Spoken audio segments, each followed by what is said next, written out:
네, 반갑습니다. 법무법인 광장의 김시홍이라고 합니다. 저는 오늘 가상자산, 디지털 자산의 법적 규율과 주요 이슈에 대해서 말씀드리겠습니다. 시간이 15분밖에 없어서 간략하게 말씀을 드리겠습니다. 가상자산의 거래 단계별로 또 유형별로 어떤 법률들이 어떤 이슈가 있는지 살펴보도록 하겠습니다. 첫 번째로 이 디지털 자산이라고 하지만 현재 우리나라 법은 가상자산이라는 용어를 쓰고 그 개념을 특검법에서 개념을 따오도록 하고 있습니다. 그래서 상당히 좀 포괄적인 이 개념 정의를 하고 있고요. 밑에 박스에 오히려 가상자산이 아닌 것을 파악하시는 게 더 빠릅니다. 그래서 열거 방식으로 전자화폐 선불이라든가 전자어음 이런 것들은 가상자산이 아니다라고 이렇게 빼고 있습니다. 가상자산 종류별로 적용하는 법률을 보면 일단 증권형이나 유틸리티, 스테이블 코인 세 가지 다 특검법 대상이고요. 특히 최근에 가상자산 이용자 보호법은 유틸리티형 가상자산만 규율 대상으로 하고 있습니다. 증권형은 자본시장법이 전반적으로 규율이 되고 있고요. 스테이블 코인에 대해서는 현재 사각지대인데 전자금융거래법이 현재 규율을 할지를 검토를 하고 있고 지금 용역을 하고 있는 단계로 있습니다. 그래서 전자화폐 내지는 선불로 해서 전자금융거래법에서 할지는 지금 금융당국에서 검토를 하고 있습니다. 특히 이 외국에서는 전자화폐로 보고 있는데요. 이 스테이블 코인이 이제 PG 중간에 PG가 정산을 매개하고 또 원화마켓에서 이제 현금화하는 이런 비즈니스 모델도 나오고 있지만 금융당국에서는 일단 이것은 허가도 또는 불법 시도 안 하고 그냥 어떤 방관하고 있는 그런 상황입니다. 가상자산 사업자는 현재 가상자산 개념과 사업자는 특검법을 따르도록 하고 있는데요. 그래서 특검법에서 보시면 가상자산 매도, 매수, 교환, 이전 주로 가상자산 거래소가 하는 사업이고요. 그다음에 네 번째는 커스터디, 가상자산을 보관하고 관리. 다섯 번째 저게 상당히 포괄적입니다. 그래서 딱 네 가지만 있는 게 아니라 저 중개, 알선, 대행이라는 게 상당히 귀에 걸면 귀걸이기, 코에 걸면 코걸이 때문에 가상자산 사업자가 범위가 상당히 넓을 수도 있습니다. 그래서 다만 이 코인 가상자산에 대해서는 금융당국이 서둘러서 이거는 지급수단이 아니고 전자금융 거래도 아니다라고 법령해석심의위원회에서 결론을 내리고 있는데요. 다만 좀 지금 스테이블 코인이 지급 수단화 되다 보니까 검토는 하고 있지만 일단은 전자금융 거래는 아니다라고 금융당국에서는 보고 있습니다. 그래서 가상자산 사업자는 아시다시피 거래소, 그다음에 커스터디 보관 관리업자, 그다음에 지갑 가상자산 지갑 서비스업자인데 지갑은 밑에 보시면 제외되는 경우도 있습니다. 그래서 콜드 월렛이나 하드웨어 제조업자 이런 자들은 지갑 서비스에 해당이 되지 않겠습니다. 주로 가상자산 거래업자를 주로 규율을 하고 있고요. 그래서 이 특검법에는 원래 가상자산의 진입 규제나 행위 규제를 담는 법이 아니고 자금 세탁 방지를 위한 목적으로 만든 법인데 일단은 처음 규율을 하다 보니까 이 가상자산 사업자 아까 본 여러 가지 사업자들을 주로 신고를 하도록 하고 있지만 말이 신고지 사실상 허가제입니다. 그래서 사업 계획서도 심사를 하고 주요 출자자라든가 이런 지배 구조라든가 이런 걸 보기 때문에 신고가 아닌 사실상 허가다라고 보시면 되고요. 그다음에 저기 신고 수리 요건에 보면 이 실명 확인 입출금 계정이 있냐 없냐에 따라서 원화마켓을 할 수 있냐 코인마켓만 할 수 있냐 해서 현재 5개 업체가 실명 확인 계정을 취득을 해서 원화마켓에서 사업을 하고 있습니다. 네, 다음은 가상자산 이용자 보호법입니다. 내년부터 시행 예정인 이 가상자산 이용자 보호법, 일명 디지털 자산 기본법이라고도 하고 이용자를 보호하는 법인데요. 일단은 이 가상자산 이용자 보호법에서는 잠깐만 이게 네, 가상자산 사업자에 대해서 검사 감독을 금융감독원이 권한을 위탁받아서 검사 감독을 할 수 있도록 하고, 밑에 하단에 보시면 오른쪽에 최근에 금융감독원에서 가상자산에 대한 감독을 하기 위한 조직이 신설이 되신 걸 볼 수 있겠습니다. 그래서 금융감독원이 가상자산 사업자에 대한 업무 재산 상황에 대해서 검사를 하고 필요한 조치를 명령을 할 수도 있습니다. 또는 자료 제출을 요구할 수도 있고, 위반하면 시정명령이나 영업정지, 수사기관의 통보 또는 여러 가지 징계, 어떤 문책을 요구할 수 있는 권한들을 금감원에 이제 위임을 한 것을 보실 수가 있겠습니다.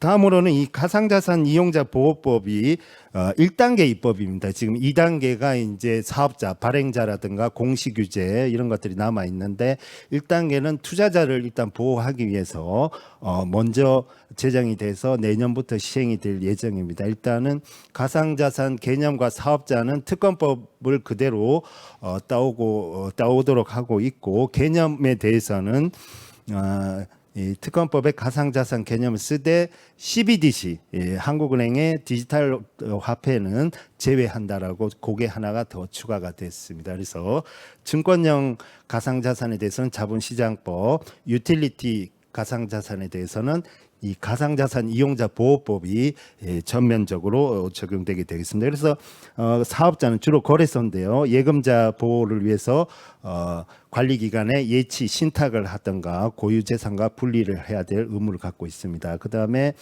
실물, 나중에 반환을 해야 되니까 가상자산과 동일한 종류의 수량을 사실상 보관하고 있어야 되고, 또 해킹, 전산장애 대비해서 보험을 가입을 해야 됩니다. 그다음에 거래 기록도 15년간, 상당히 긴데요, 15년간 갖고 있어야 됩니다. 그다음에 이제 중요한 게 미공개 정보를 이용한다거나 이런 시세 조작 뭐 이런 불공정 행위들을 규제를 하고 있습니다. 그래서 그런 것들을 하고 있고, 그다음에 사기적 부정거래, 어떤 고도의 기술을 써가지고 뭔가 거짓 시세를 조작하는 이런 행위들도 이 법에서 불법 제재를 하고 있습니다.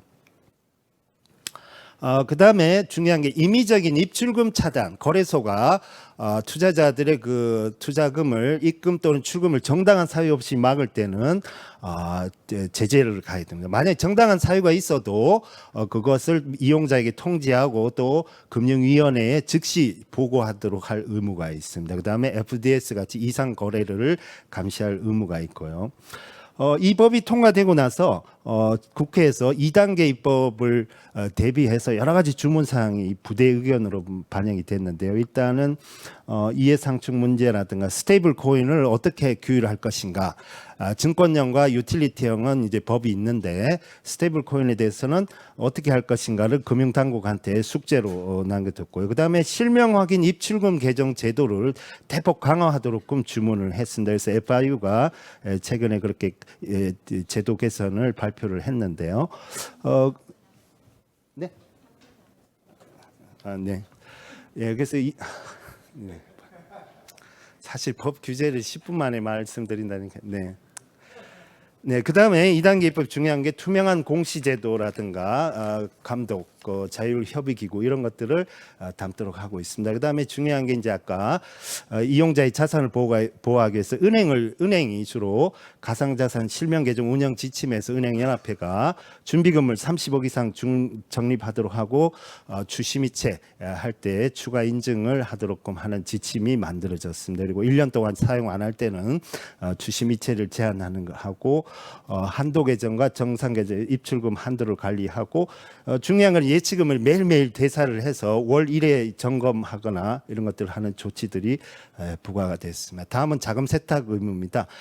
이미 원화마켓에 가입한 또는 코인마켓도 ISMS 인증을 하고 있지만 자금 세탁 행위 위험 식별 분석 평가 의무 이런 것들을 은행에 맡기고 있습니다. 그래서 은행연합회가 저 빨간 부분에 있는 부분들을 확인하도록 지금 하고 있고요. 특히 트래블룰이라고 특검법에 의거해서 우리나라가 최초로 시행하는데 100만 원 이상 거래소에서 자금을 이전할 때 송수 신인의 정보들을 다 거래 기록으로 남기도록 하고 있습니다. 그래서 시행이 되고 있고요.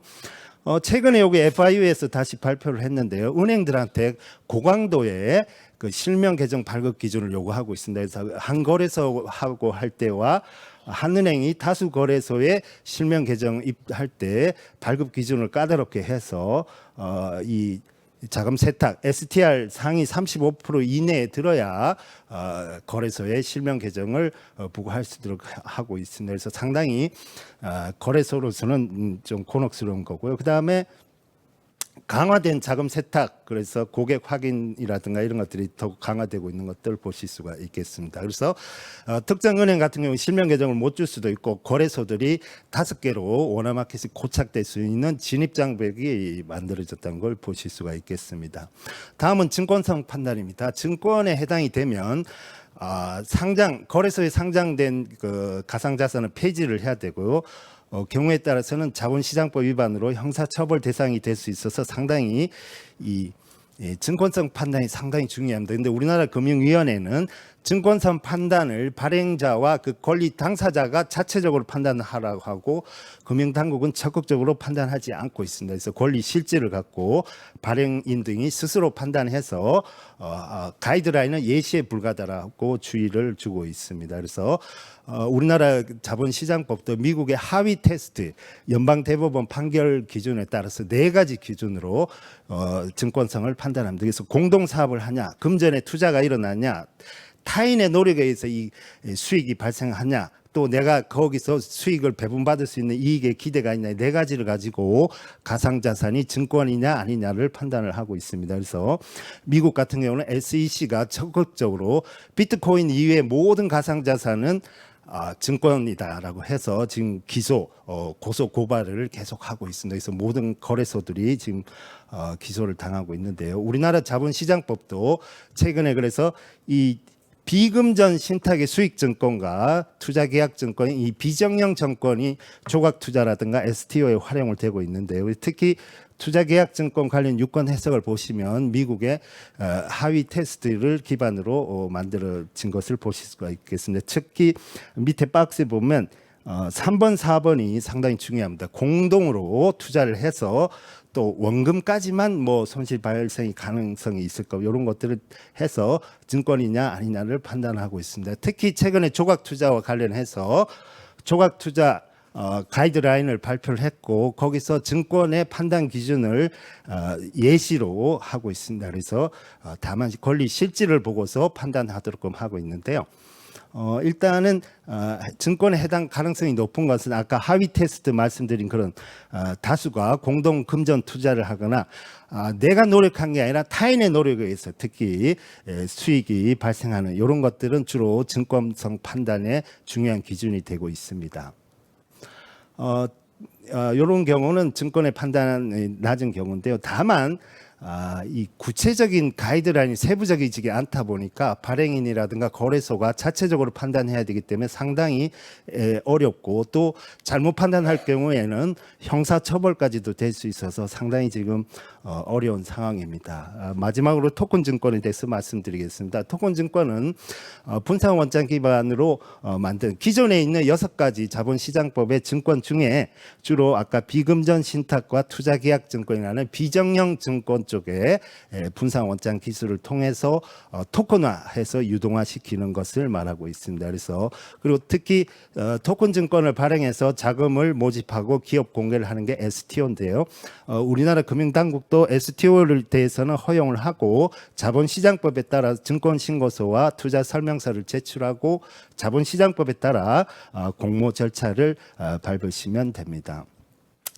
마지막으로 토큰증권 이 부분은 최근에 자본시장법과 전자증권법을 개정안이 발의가 됐고 가장 핵심은 발행인 계좌관리기관을 신설하고 또 거래소가 아닌 장외거래 중개업자를 신청해서 이 토큰화된 이 가상자산 특히 토큰 증권을 유통 발행 유통할 수 있는 제도를 만든 것입니다. 그리고 자본시장법 개정안에서는 장외거래 중개업자 라이센스를 신설을 했고요. 일반 투자자 한도를 상당히 낮게 지금 설정하려고 하고 있습니다. 그래서 그다음에 전자등록법에서는 전자증권법이라 하죠. 분산원장의 정의라든가 파기 의무, 특례, 그다음에 발행인 계좌관리기관의 라이센스 조건 뭐 이런 것들을 담고 있습니다. 특히 분산원장의 참여자들은 계좌관리기관 또는 전자등록기관이 아니면 참여를 못하고 있고요. 그다음에 현재는 미러링 방식으로만 할 수 있도록 가이드라인이 되어 있습니다. 이 발행인 계좌관리기관의 요건은 현재 시행령 자금이나 그 밑에 하위 규정에서 이제 세분화될 텐데요. 일단은 인적 물적 설비가 있어야 되고 손해배상에 대비한 기금 적립을 하도록 하고 있습니다. 그래서 이런 요건들이 구체화될 때 좀 예의주시할 필요가 있을 것 같습니다. 그다음에 발행과 유통을 자본시장법상 분리를 하고 있어서 다만 샌드박스에 한해서 예외적으로 지금 허용하고 있는데 법이 통과되면 엄격히 분리할 것으로 보일 것 같습니다. 그래서 현재 발행 시장에서 소유권을 직접 취득하냐 여부에 따라서 투자계약증권으로 갈 것이냐 신탁수익증권으로 갈 것이냐 또 유통에서도 시세 이중가격 차단 가능 여부에 따라서 장외시장 그런 것들을 판단할 수 있게끔 엄격히 분리하고 있고 기초자산의 불법성이라든가 허위를 판명하기 위해서 기초자산의 리스크와 위험성에 대해서 당국이 굉장히 까다롭게 지금 보고 있습니다. 그다음에 샌드박스 마지막인데 현재 36개 최근 1년에 나온 36개가 올라가서 현재 5개가 조건부로 나머지는 다 탈락이 됐는데요. 그만큼 혁신성이라든가 소비자 보호 이쪽에서 이 토큰 증권이 진입 허들이 높다라는 걸 좀 알아주셨으면 좋겠습니다. 특히 아까 투자자 한도를 지금 조각 투자 정도로 하면 이 거래 활성화에는 상당히 좀 찬물이 될 것 같아서 이 투자자 한도에 대한 어떤 이슈들이 많이 발생하고 있습니다. 네, 이상 헐레벌떡 간략하게 말씀드렸습니다. 감사합니다.